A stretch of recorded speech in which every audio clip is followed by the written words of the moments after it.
What's up, family? Gerald the Bossman here. You're tuned into the Bossman Show on AM 1010, AM 1430, 1055 The King. Let the King out at 105theking.com and the Bossman Show at bossmanshow.com. Hit me up on Instagram, The Bossman Show, Twitter at Bossman Show, and Facebook, Bossman Show. It's the Bossman on your radio. Listen to the Bossman Show with your host, JR, Saturdays at 9 a.m. right here on AM 1010, The King. What's up, good people? BetOnline is your number one source for all your betting needs. The latest odds, lines, and matchup reports for baseball, boxing, golf, and more. BetOnline continues to be the fastest and easiest way to place your wagers, including live betting and your favorite casino and card games available to play right from your phone. Head to the website or use your mobile device to sign up today and get in on the action. Remember to use your promo code BELIEVE, B-L-E-A-V, for your 50% welcome bonus on your first deposit. BetOnline, where the game starts. BS3 Network, changing the way you watch TV. Yes, BS3 Network, changing the way you watch TV, covering content and hot topics from A to Z, sports, music, society and culture, movie reviews, you name it, we have it. Check it out on bs3network.com or check us out on Roku, BS3 TV on Roku, as well as check out your favorite podcast on all podcast platforms or Spreaker.com/BS3 Network. You are now tuned to BS3 Network.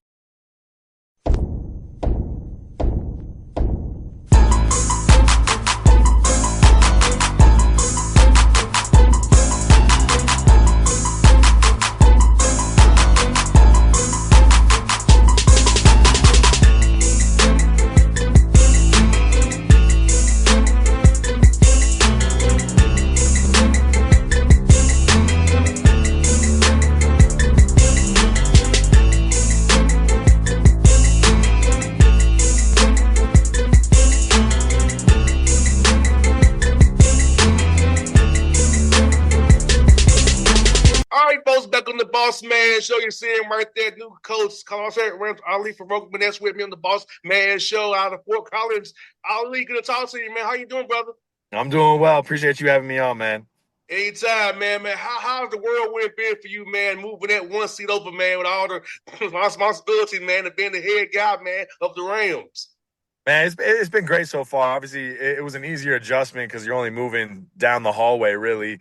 And knowing everybody, knowing the people you need to talk to, like those small little logistics of things, like that made the transition better. And to be honest, like the biggest difference is just more people excited to talk to you. Like that's about it. That's the only perk I have is a little more excitement when I'm talking to people as opposed to assistant coach Ali.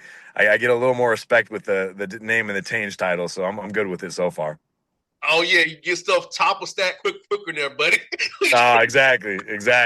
Get stuff done, man, no doubt, man. Well, we're talking about your journey, man, getting the coaching, man. So for you, at what point in your career after you got through playing or while you're playing that you decided that you wanted to get into coaching?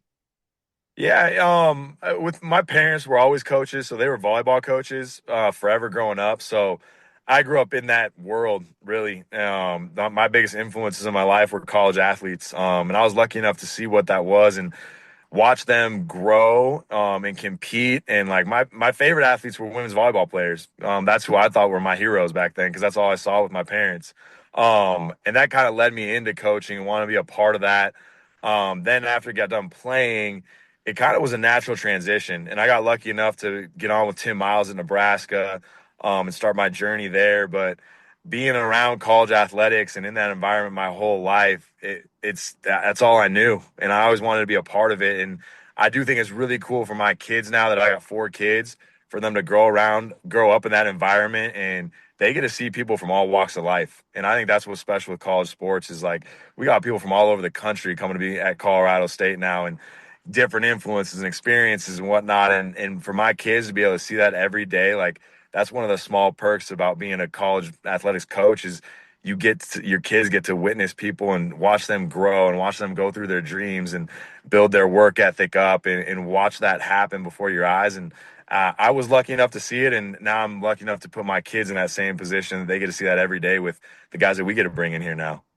No doubt. I'm still a coach too, Ali. He was a high school coach, my father, here in Atlanta. So I always love when they invite him to their weddings, their getting a new job, parties, Yeah. barbecues, and just talk about that for you being in the business as long as you have, man. We haven't seen your players now have families like you and inviting you to stuff, sending you pictures of the kids growing when they get a new job, open a new business. How cool is that for you knowing that you had a piece in that young man's growth and development of his life?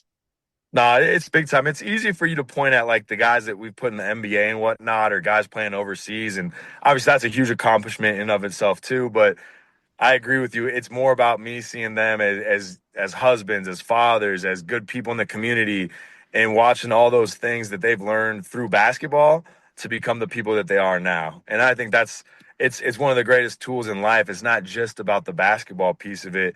You can learn so much about being resilient, working through adversity, working with other people, having to sacrifice, all the things, all the traits you need to be successful in life, you can learn through basketball. And I think that's what makes it special. But that's what I love to see when these guys start building their lives post basketball, and to see where they are today. Like that's the ultimate. I think that's the ultimate compliment in your program. Is not, we don't only just build good young basketball players. Like we build young men that eventually become great adults too. And Ali, like I tell you, man, like for me, like it's funny you say that, man, because like I was talking about the other day about on the show, I learned a lot of my life lessons from playing sports. Yep. That's what taught me a lot of my life lessons. I still use them to this day. Now I'm an entrepreneur. I'm on a radio show. I'm my own man. But those principles from those sports that I played and being around huddles, being around coaches is still pushing me to this day as I try to lead my business the right way. So those things we learn playing competitive sports, it stays with you your whole life. No, absolutely. And I think that's, it's one of those things too, when you're in it, you got some kids that don't really take to all those lessons all the time of the teachers because it's hard, right? You want someone to grow. Like there's going to be pain, there's going to be sacrifices, there's going to be some situations that you don't want to go through. But I don't judge these guys who they are today. I want to see, like, if I do right by them by the time they're 28, 29, then they call me back and they're thankful for those lessons in those environments. That's what it's all about. Because I know in those moments we're gonna have some painful struggles. There's gonna be some things they don't want to do that I'm requiring of them, but I know what the end goal is. I know what the vision is going forward.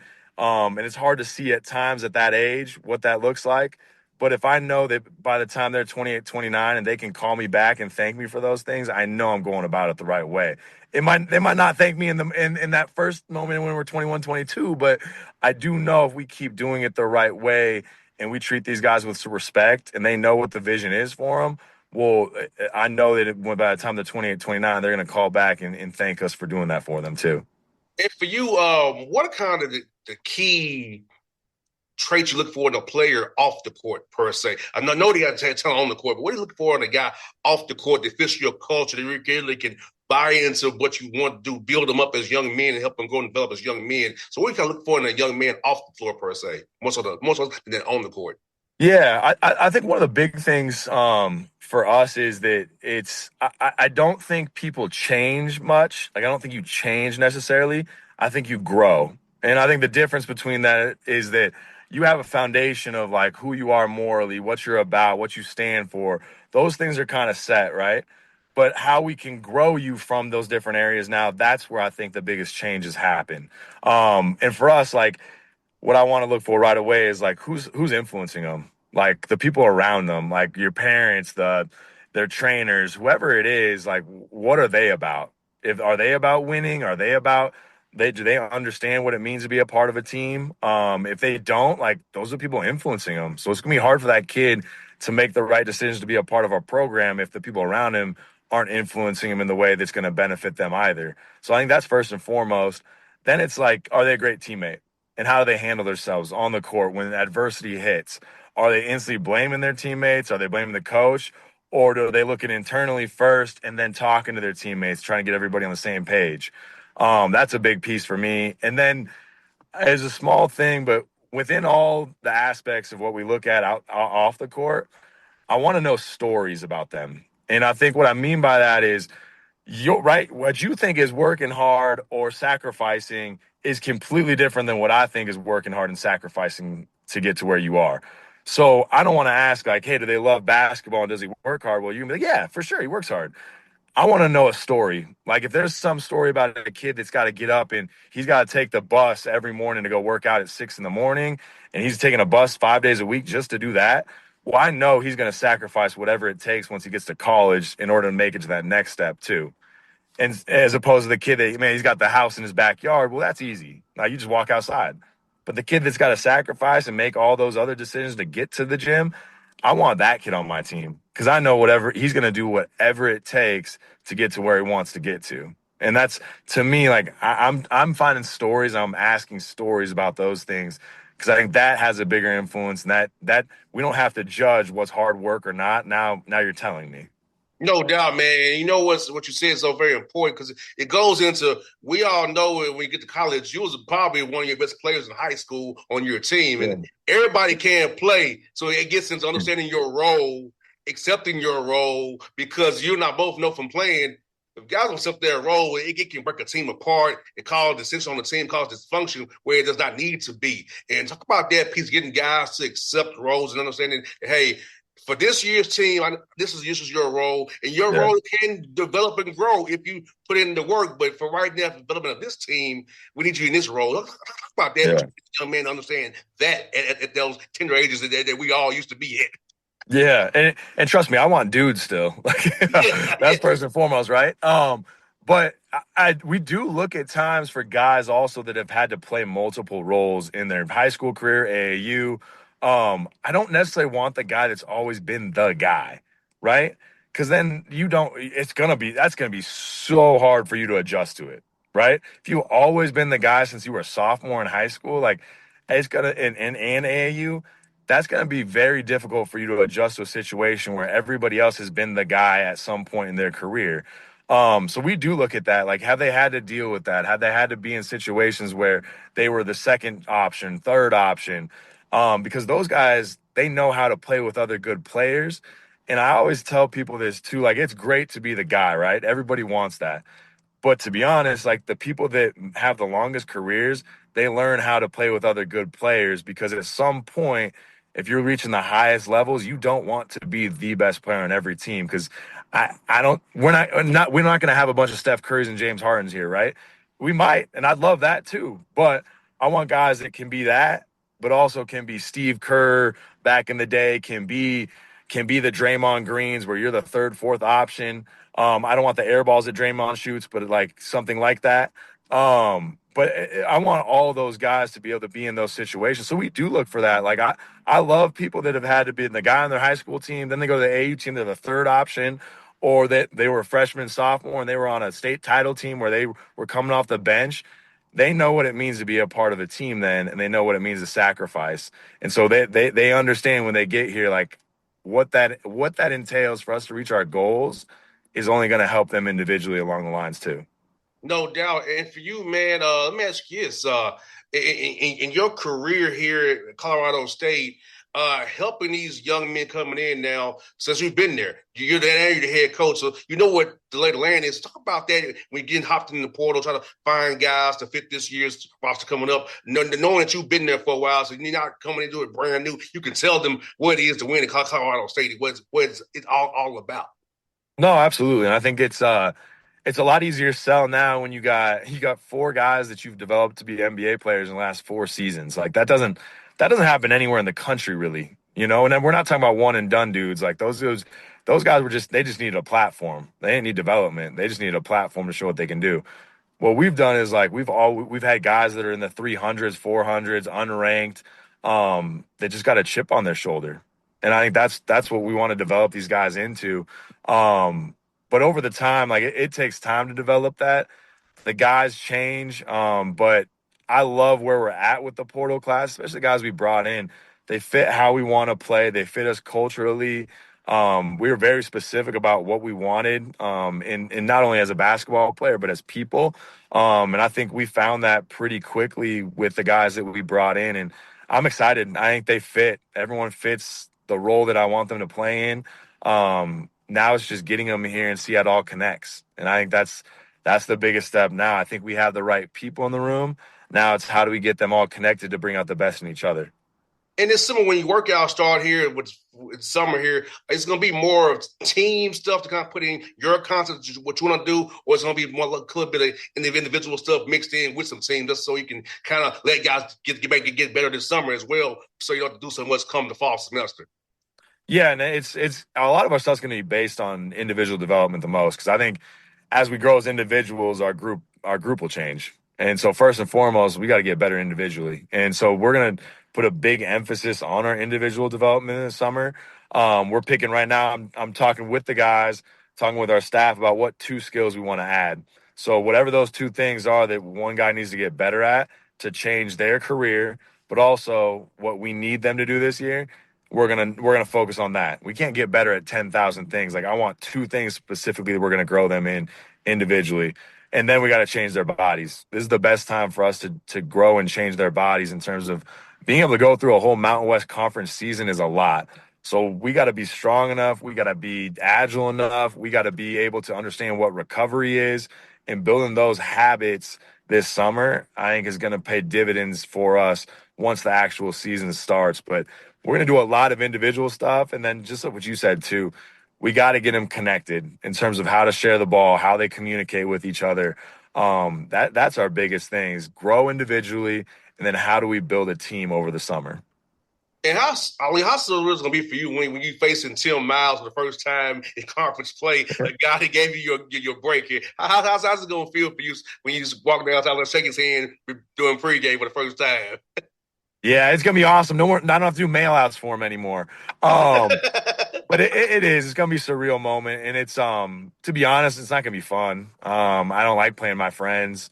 Like Northern Iowa, one of their guys reached out that he wasn't on staff when I was there, but he asked about playing a game, and I was like, absolutely not. Like I don't. Why would I want to do that?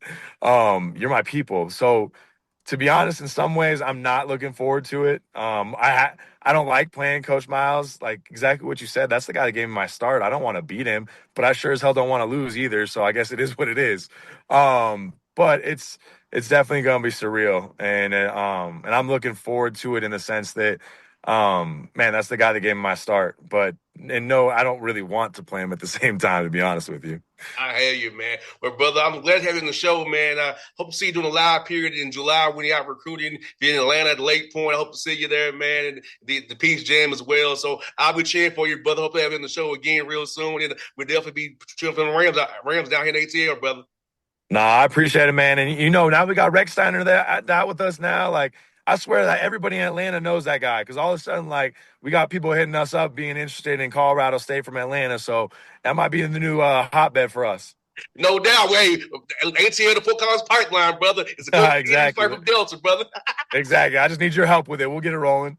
No doubt. I got you, bro. Appreciate you. BS3 Network. Changing the way you watch TV. Yes, BS3 Network, changing the way you watch TV, covering content and hot topics from A to Z, sports, music, society and culture, movie reviews, you name it, we have it. Check it out on bs3network.com or check us out on Roku, BS3 TV on Roku, as well as check out your favorite podcast on all podcast platforms or Spreaker.com/BS3 Network. You are now tuned to BS3 Network. What's up, good people? Bet Online is your number one source for all your betting needs. The latest odds, lines, and matchup reports for baseball, boxing, golf, and more. Bet Online continues to be the fastest and easiest way to place your wagers, including live betting and your favorite casino and card games available to play right from your phone. Head to the website or use your mobile device to sign up today and get in on the action. Remember to use your promo code BELIEVE, BLEAV, for your 50% welcome bonus on your first deposit. Bet online when the game starts. What's up, family? Jared the Bossman here. You're tuned into the Bossman Show on AM 1010, AM 1430, 1055 The King. Check The King out at 105theking.com and the Bossman Show at bossmanshow.com. Hit me up on Instagram, The Bossman Show, Twitter at Bossman Show, and Facebook, Bossman Show. It's the Bossman on your radio. Listen to The Bossman Show with your host, JR, Saturdays at 9 a.m. right here on AM 1010, The King.